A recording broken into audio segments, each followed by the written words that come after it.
What's up, everybody? I'm Odie, and today we're going to review Resident Evil 7.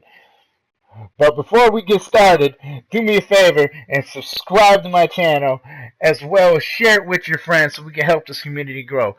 Oh, and don't forget to smash that like button. It'd be very much appreciated, and it really helps the channel out. Anyways, now that that's out the way, let's go ahead and get started. Resident Evil is one of my favorite series of all time, and after seeing the struggle that was Resident Evil 6, I was becoming concerned with what the series was turning into. But worry no more. Resident Evil 7 has returned to its survival horror roots, while also managing to take a major risk in shifting the game's perspective from a third-person camera view to a first-person camera view.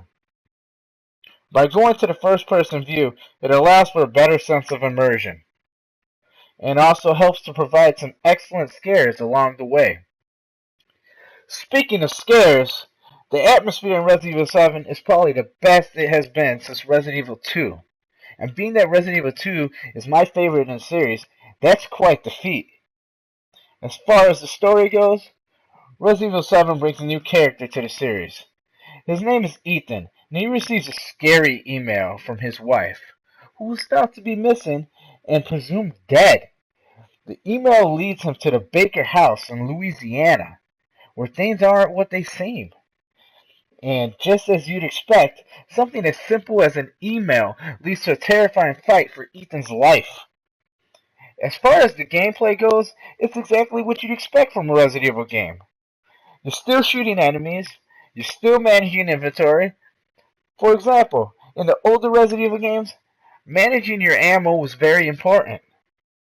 Sometimes it's better to run and save your ammo for a possible future encounter. Aid sprays and herbs make a return to help you heal. And one thing I really liked was the return of the save rooms, with a tape recorder taking the place of the typewriter, and the return of the item box, which is crucial for managing your inventory. As far as the enemies go, the Bakers very much remind me of the Tyrant from Resident Evil 1 and the Nemesis from Resident Evil 3. Mostly because throughout the game, you get the feeling that you can't kill them, because they keep coming back. The only other enemies are called the Molded. They're like these oily black creatures. They come in different shapes and sizes. There's a spider creature. There's a big tall guy with the crazy arm. Essentially, they're just big, gross, and slow, except for the spider guy who's pretty fast. But they're not too tough, and as long as you're careful, they're basically a small obstacle if you know what you're doing. All in all, Resident Evil 7 has reminded me of what makes Resident Evil great again.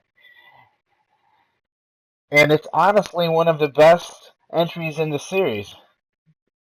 That's why I'm going to go ahead and give Resident Evil 7 Biohazard an 8.5 out of 10. And I highly recommend you purchase this game. Anyways, thanks for watching, everybody, and make sure you subscribe for more reviews, opinion pieces, and some high-action gameplay. And hit that like button and share the content with your friends. Thank you. Have a good day.